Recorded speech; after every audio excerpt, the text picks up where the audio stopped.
Good evening, guys. How's it going? So happy to see so many people out there who've been requesting for the live lessons for a very, very long time. And I'm very happy to say that finally we have come back with our live lessons. If you're able to hear me properly, please do show me a big thumbs up.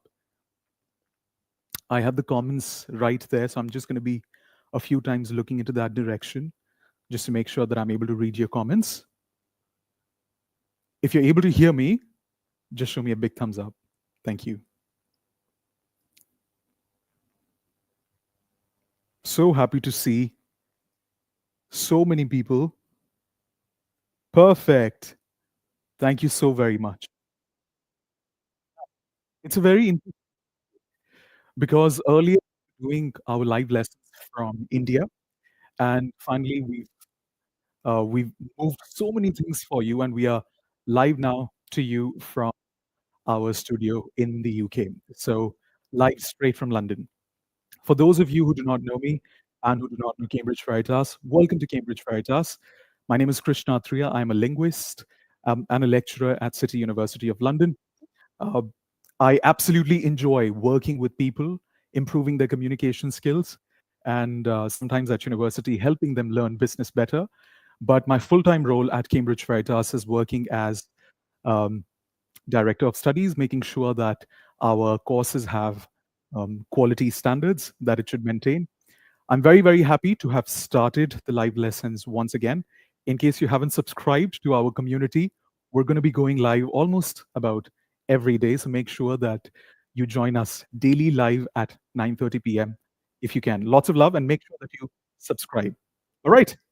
So as you can see, what do we have today? The agenda of today's lesson. Today, we're going to be looking at 10 common mistakes in English.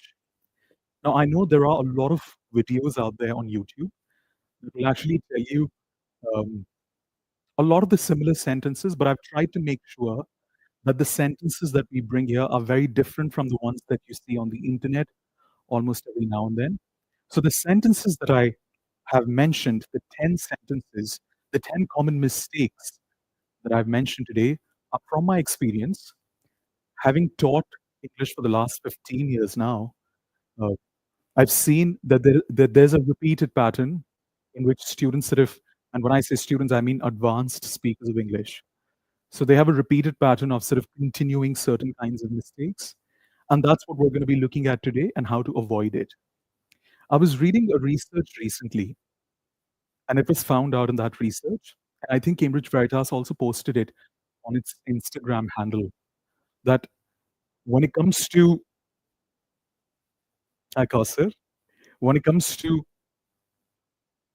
communication skills, it is more like 52% or 53% important for employers. And especially they use the word modern communication skills. So MCS. That's what we're going to be focusing on in this lesson. So without further ado, how's the Josh? How's the energy? Let's get started. One by one, I'm going to be showing one mistake on the left hand side of the screen. I will ask you a question. I will give you 30 seconds. Please put your answers either in the comments section below or in the live chat to discuss what, in your opinion, is the right answer. The beauty about our live classes is that there's a lot of interaction and we're going to be talking to each other. So it's not only me interacting and talking to you, it's not unidirectional, it's got to be mutual. All right. So I'm going to be reading your comments. Hopefully, I'll get a table so that I have my laptop right here with me, but I don't have it right now. So I'm just going to be escorting into that direction to see your comments. So let's have a look at mistake number one. Have a look at it. In case you're able to see the screen properly, just show me a big thumbs up or a peace sign or a heart. That would be great. Thank you.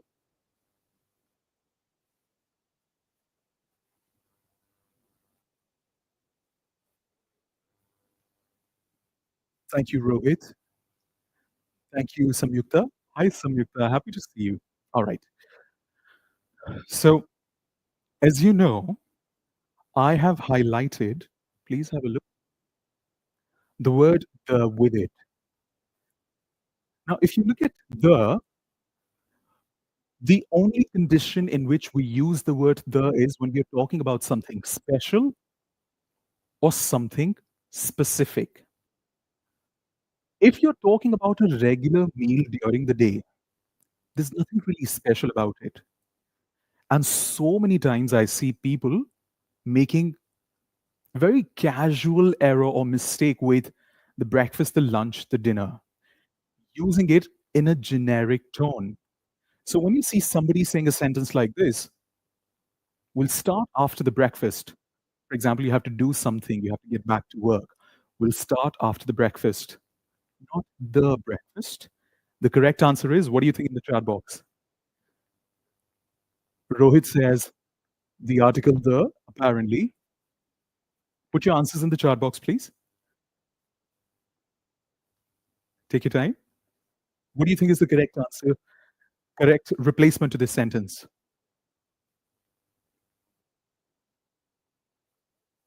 All right, thank you. So the correct sentence is, we'll start after breakfast. So we do not use it. All right, we omit it. Once again, what is the reason? Do not use definite article. The particularly is used when you're talking about something specific, something definite.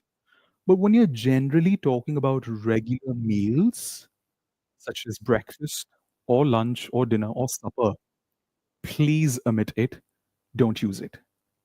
However, imagine you went to a party and in that party you were served, let's say, it happens a lot of times in Indian weddings.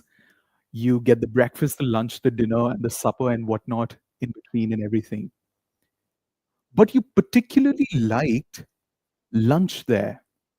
That's when you can use the article the. So unless you're referring to a particular type of meal or something special about something, you do not use the. So in this sentence, the lunch they provided was excellent. You being specific to a particular meal. For example, you were provided a host of meals and you're referring to a definite thing. The lunch that was provided was excellent. I was fine about breakfast or supper, but the lunch was great. So in the case of definite things, use the. If you understand this, show me a big thumbs up. We'll start after breakfast. Thank you, Rohit. We want to keep it simple, but the idea is most importantly the difference between what's definite, what's special versus what is general. So anything that is general, just avoid the word the. All right. If you understand this, show me a big heart in the chat box. Thank you. Okay. Let's have a look at mistake number 2. I'll show you the mistake. Take 10 to 15 seconds. Put what you think is right in the chat box. It doesn't matter if your answer is right or wrong. We love all the answers. Here we go. I'll come back in an hour. To make it simple for you, I've highlighted where the problem may be. If you look at it, what I mean to say is under 60 minutes. I mean to say, I'll come back in an hour. That means I'll make sure that it's not more than 1 hour. It's not more than 60 minutes. So if you want to make sure that it's not more than 60 minutes, and you're referring to a lot of the times when people say, we'll start the meeting in an hour's time or in an hour, it does not mean within 1 hour. In has a different meaning. If you're referring to something that is less than 60 minutes, then you replace the word in with. What do you think is right? Bingo. So the correct answer is within. I'll come back within an hour. That means under 60 minutes, I'll make sure that I'll be back. I repeat, under 60 minutes, I'll make sure that I'll be back. But what is the difference? They're both right, but the context matters. So let's have a look. When you use the word in, it means after the end of. That means it can be 1 hour, 5 minutes, 7 minutes, 10 minutes, or just it can cross 1 hour basically. However, if you want to say, there are so many times in our life when we're very strict related to time. So, in case you're traveling internationally and you want to convey this, you may end up conveying the wrong meaning. And so, native speakers may understand things completely differently than what you're basically referring to say. So, the idea is use within when you're saying under 1 hour. I repeat, it's very simple. If you mean under 1 hour, then use within. On the other hand, use in. Gotcha?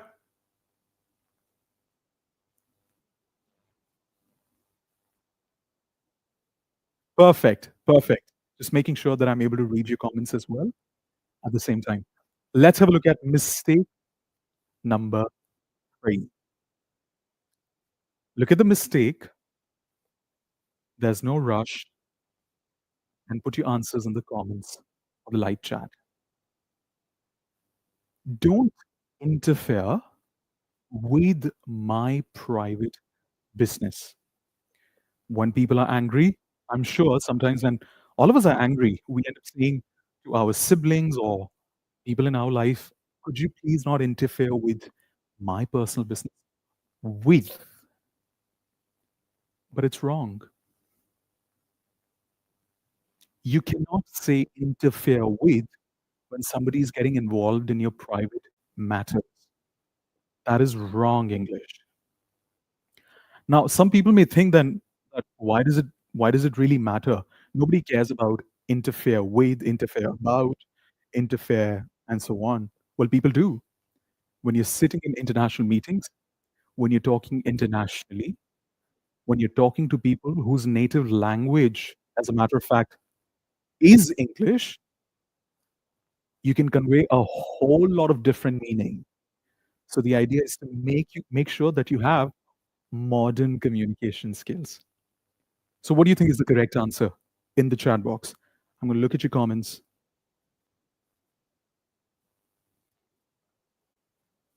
Waiting for your comments. Put your comments in the chat box. Excuse me.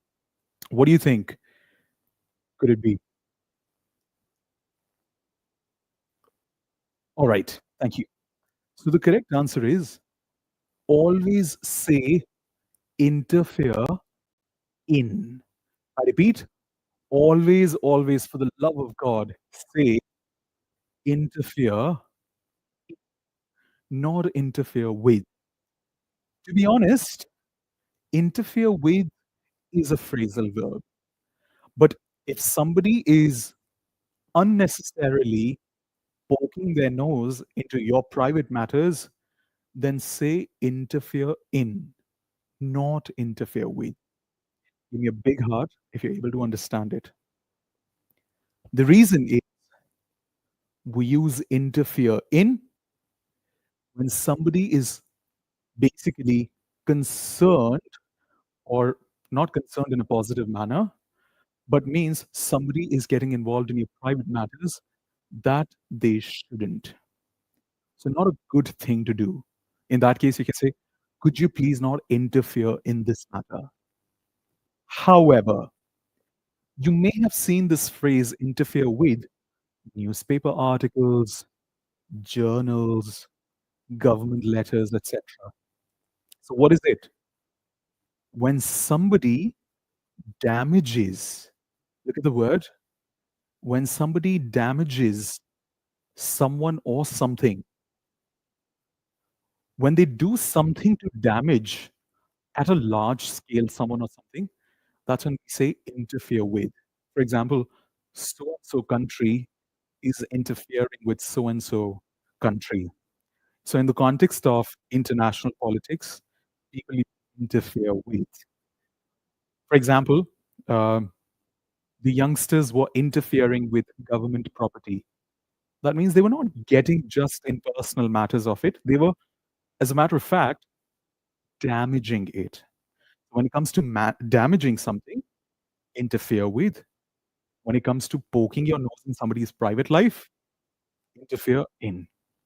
Gotcha? Show me a thumbs up if you understand this. Superb. Excellent. So that's mistake number 3 of modern communication skills. Now let's have a look at mistake number 4.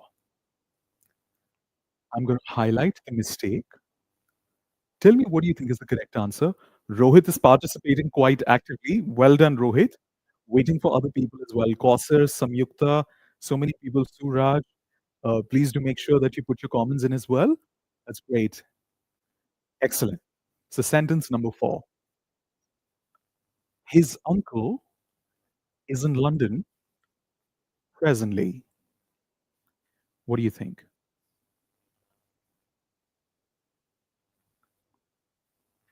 What is wrong with this sentence? I'll tell you why I wrote this sentence. I was delivering a business communication skills workshop, and I was moderating that workshop at an MNC on behalf of Cambridge Veritas. And there was somebody from the IT department, very good communication skills. This person said, so and so presently. People think, and people with very good English, they think presently means right now. Can I tell you a little secret? Presently does not mean right now. It has a completely different meaning. I repeat, presently has a completely different meaning. It does not mean right now. So, what is the correct replacement? What do you think? Have you put something in the chat box?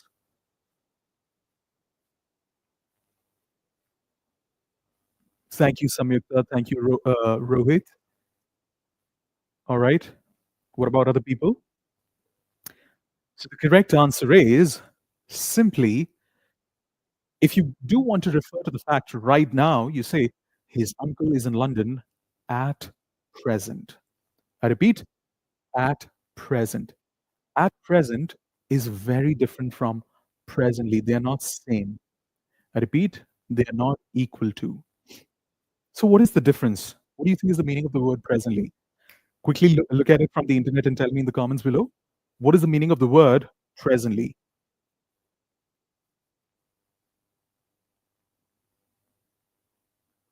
Thank you. Thank you. So if you look at it, at present and presently, they are not synonymous. What is the meaning of the word synonymous? That means they are not same. Yeah. The present. At present means right now, means now. On the other hand, presently, I repeat, on the other hand, presently means soon. So, for example, if I say that the live lesson will start presently, I mean to say the live lesson will start soon. So, if you want to have modern communication skills, you need to stop saying presently. There are so many things that you should keep in mind. But if you want to be cut above the rest, you have to make sure that you stop using presently in the wrong context. If you want to say soon, he will arrive soon, you can say he will arrive presently, but don't say my, my uncle is in London presently. Completely wrong context. Gotcha? If you are watching the lesson, enjoying the lesson on modern communication skills, make sure that you like the video and most importantly, subscribe to the channel. Thank you. All right, that was mistake number 4. Let's look at mistake number 5. So here is mistake number 5. You ought to have come yesterday. So you're talking to your friend did not come yesterday, it was your birthday, imagine, and you're saying to your friend, you think your English skills are quite polished, but there's a teeny weeny thing that we need to correct. You ought to have come yesterday. Something wrong. A lot of the times when people speak English, people think they can replace should with ought to, because ought to sounds more mature, it sounds more classy, it is definitely more formal, but it is wrong here. Why do you think it is wrong? Put your answers in the chat box. And yes, it's not related to redundancy. I know that we're repeating that word a lot. Redundancy is completely different, not applicable in almost every context. What do you think? What is wrong with this? Waiting for your answers. Thank you.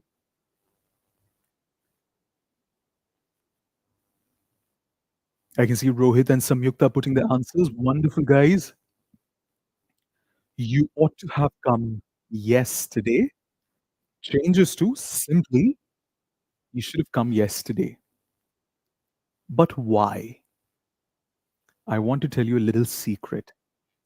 The secret is in your communication skills, in your English, whenever you talk about past, listen again, whenever you talk about past, it's finished, it's over. Avoid using the word ought to. Why? Because we do not use ought to with the past tense. I repeat, we do not use the word ought to or must for that matter with the past tense. So if you're writing, let's say, emails, sometimes even Grammarly is not able to sort of jot down these errors because they're more institutionally.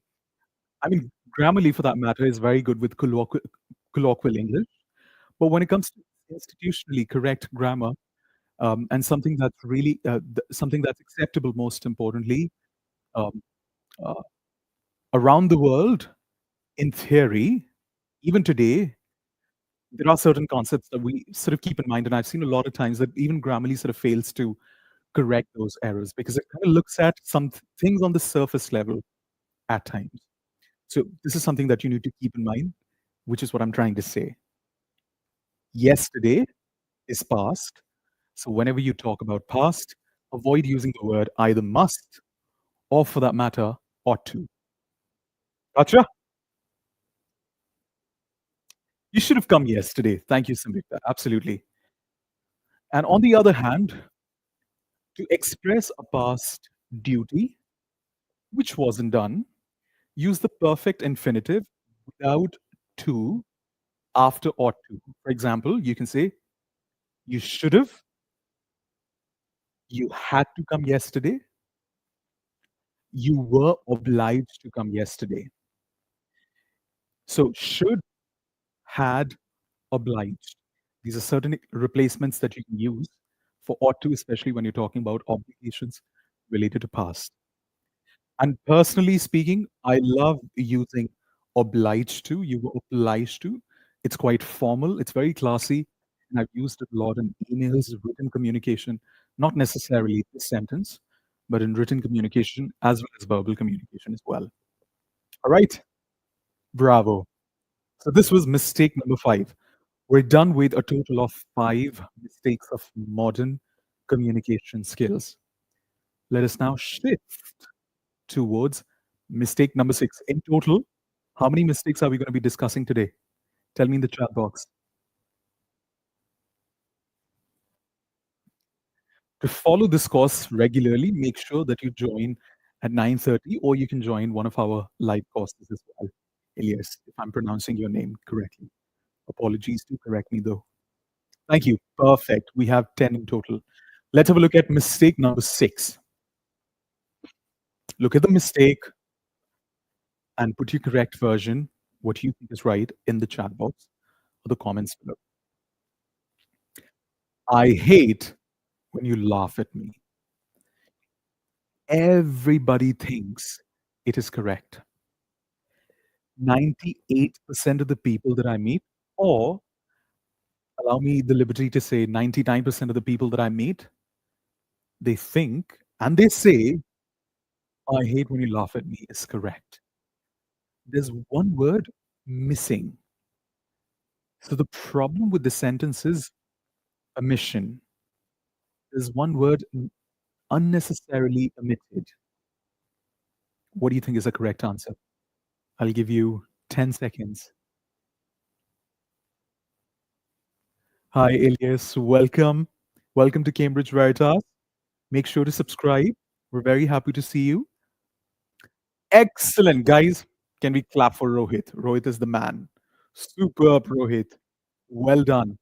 The correct answer is I hate it when you laugh at me. So the word is it. Rohit, why don't you tell us the reason as well? Well done. Samyukta told the same. Samyukta, well done. Superb. So the correct answer is it. Whenever in English or modern communication skills, you use words like, you use words, for example, like, hate, dislike, love. Look at all of these words like, hate, dislike, love. They're all feelings, right? They're all feelings. So with these kinds of words, you always, always, always, always use it whenever it is followed by when or if. For example, I hate it when you do not come on time. I hate it or I love it when you surprise me. I like it when my friends call me Krish. I love it when you guys join me every day at 9:30 p.m. IST. Love it, like it, hate it, dislike it, la di la di la. All right? So this is the reason. Mistake number 7. I suggest you to go to London. I suggest you to go to New York. I suggest is one thing, but I want to tell you there's another word that people mess up with. They say, I recommend.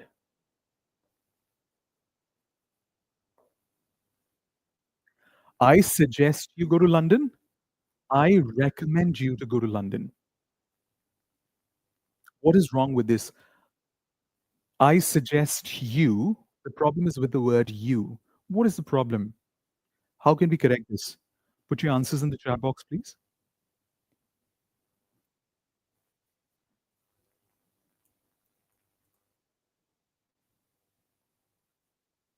What do you think? I suggest you. Okay, thank you. Thank you, Rohit. How about other people? Guys, what do you think is the right answer here? The correct answer is I suggest that you go to London. The rule is very simple.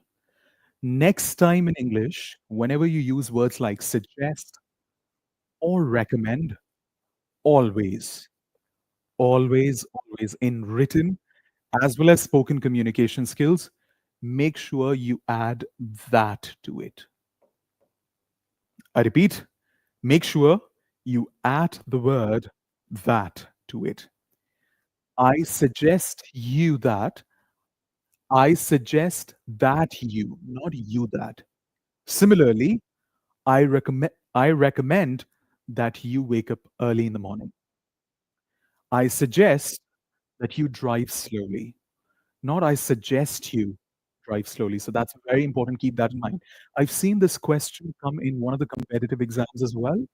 Um, I was watching a series on YouTube, one of the civil services exams, and I saw the pattern of English questions that come, and this was one of the questions that had come. So this is very important. Yeah, even civil servants are expected to know This very intricate rule, and they get these kinds of questions as a matter of fact. So the correct reason is with words like suggest and that, you're referring to the person, and so you do not use you along with it directly. You have to use the conjunction in between, which is that. Next time you use these words, say suggest that or recommend that. I repeat, suggest that you, la di la di la, recommend that you, la di la di la. All right.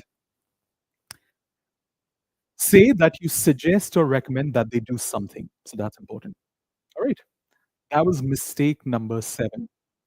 Let's look at mistake number 8 now.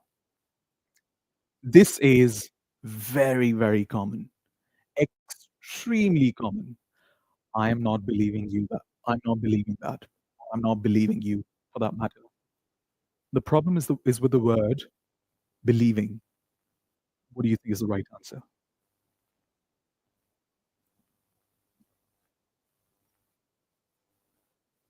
Waiting for your what do you think is the right answer with this? Waiting for your comments?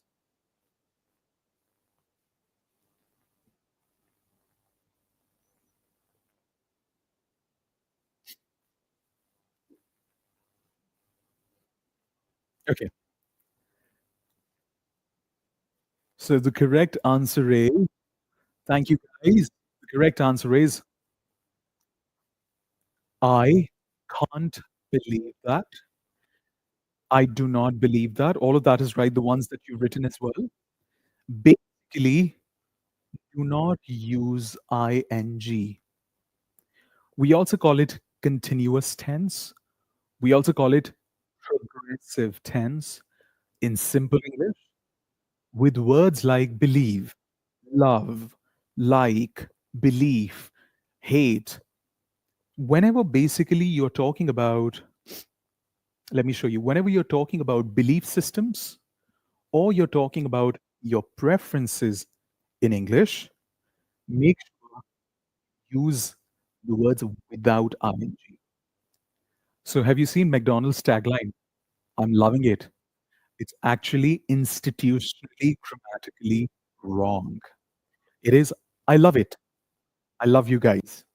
I love it. I like it. I do not like it. So, there's a list of those words, and I want to show what that list is. So, the next time you see these words, agree, believe, belong, contain, cost, disagree, dislike, doubt, fit, hate, hear, no. Do not use, do not use absolutely ing with these words. I'm agreeing with you. Incorrect English. I am hating it. Incorrect English. I'm disagreeing with you all the time. Incorrect English. Um, this box is containing chocolates. This box contains chocolates. Um, have you been knowing this already? Or I am knowing this for a long time? Wrong, wrong, wrong, wrong, wrong. ing with these words, do not use it after today. And this is a drop in the ocean. It's very, very important when it comes to modern communication skills that you ought to keep in mind. All right. How many of you knew this already? This rule. Tell me if you knew this already. Yes, we call it gerund. Yes. That's more like a techie name of it. Yes.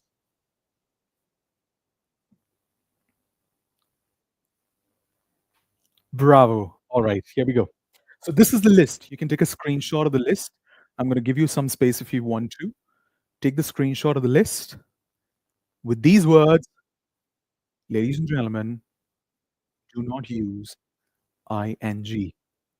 If you like this rule and you haven't given me a like so far, please do make sure that you do that. In case you're new to our community, welcome to Cambridge Veritas with a big hug. Make sure that you subscribe to the channel because we keep coming up with concepts and content and lessons related to modern communication skills almost every day. So here we go. Mistake number 9.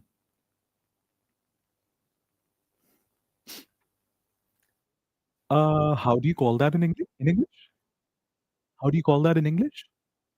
You must have seen a lot of times when you want to translate something from your mother tongue to your target language. Your target language is English. A lot of the times people say, sorry, so how do you call that in English? Not right, apparently. So the problem is with the word how. What do you think is the correct version? Put it in the comments. I'm looking at a comment right now.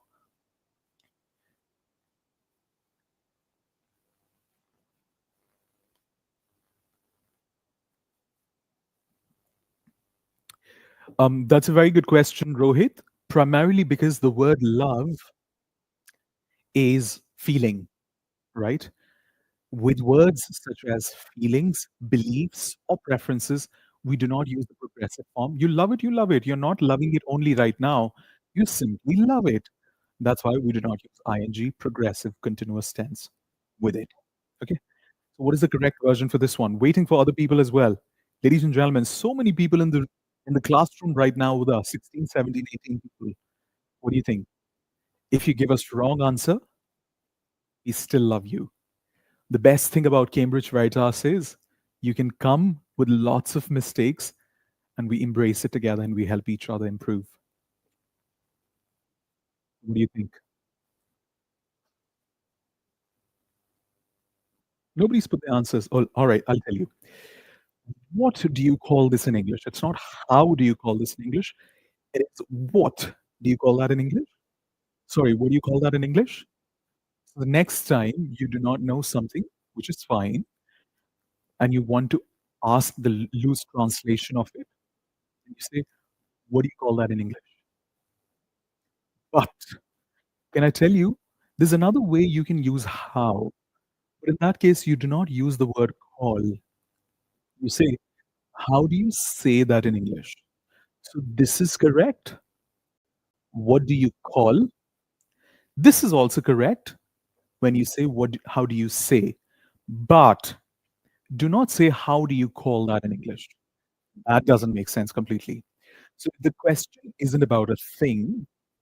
You're asking a question, and that question is not about a thing per se, but about, let's say, an expression in the language.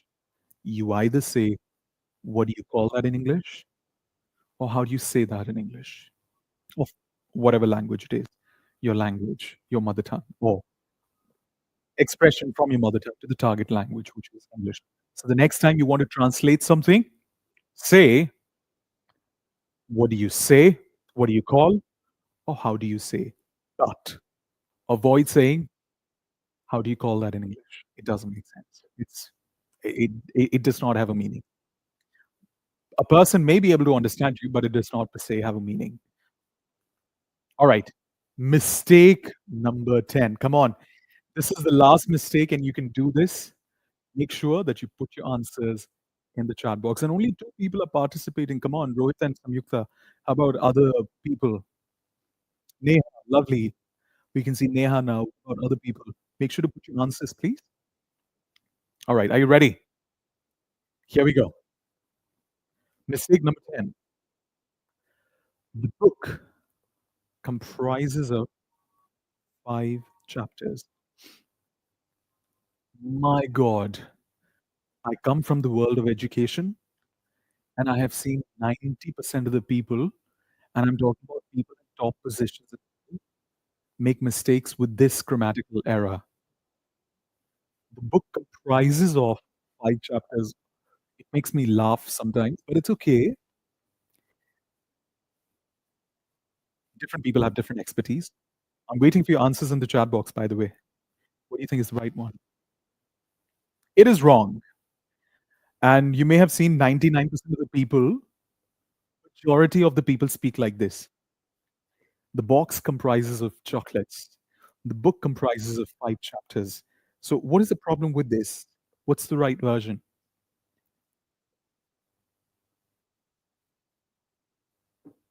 Thank you. The correct answer is the book comprises 5 chapters. So, off here is redundant, unnecessary. We do not use it. And can I tell you another phrase like this? I've seen a lot of people use the word phrase discuss, and with discuss, they always add about. Wrong English. I've seen so many people say, I want to discuss about whatever. Wrong English. In fact, as a matter of fact, recently I heard one of the politicians using it on national television. I want to discuss about. Incorrect. It's not right. You say, I want to discuss la de la de la. You do not use the word, the preposition about with it. You simply say, I want to discuss it. You simply say, the book comprises 5 chapters, not comprises of. Why? The reason is because comprise as a word automatically means consists of or is made up of. So it's like saying the book consists of 5 chapters. Doesn't make sense, right? So the idea is next time you speak, don't say comprises of. Simply say comprises. That means it consists of. Automatically, it suggests that meaning.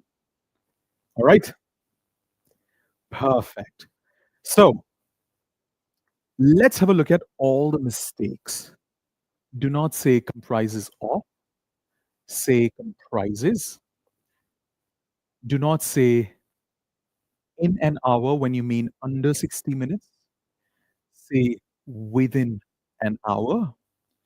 Do not say interfere with when you're talking about somebody poking their nose into your private matters. Say interfere in. When you want to say right now, do not use presently, it's wrong. Use at present. When you're talking about something that happened in the past, do not use ought to, simply use should. Ought to is not ought to or must. They're not used with past tense. When you use feelings, preferences, or beliefs, with these kinds of words, I gave you the list. In case you haven't taken a screenshot yet, please do make sure that you go back in the middle of the lesson where we are discussing this error. Always use the word hate it, love it, like it, dislike it, and so on. So always use it. Whenever you use the word suggest, always add that after it.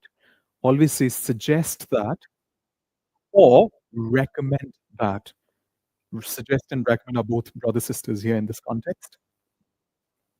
Again, whenever you're talking about feelings, beliefs, preferences, with these kinds of words, avoid using progressive tense or continuous tense or ing with it.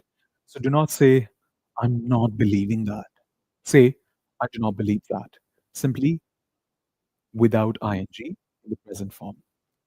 Next, I'm not sure if you're able to see it. Yeah, I know that you're not able to see it. Uh, so do not use the word how. How do you how do you call that in English? Rather use the word what. Do you call that in English? Or how do you say that in English? And the last one is not the breakfast. You simply avoid the definite article and you simply say, we'll do it after breakfast. So, out of all of these, if you want, take a screenshot of this. I'm going to get aside for a moment. Yeah, I know, isn't it? So, take a screenshot of it.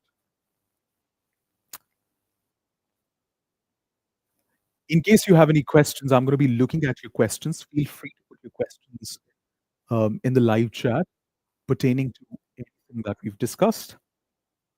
I'll give you guys some time in case you have any palpitating questions related to this.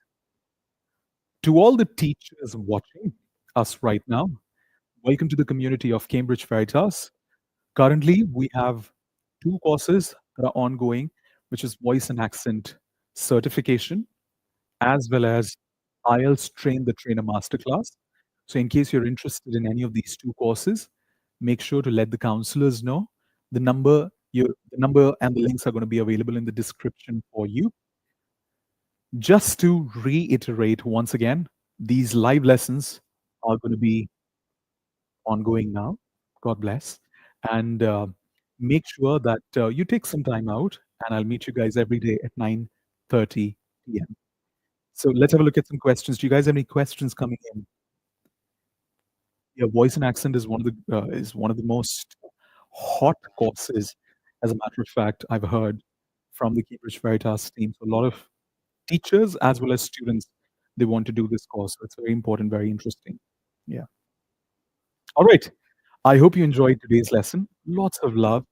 Really enjoyed working with you guys. It was short, it was sweet.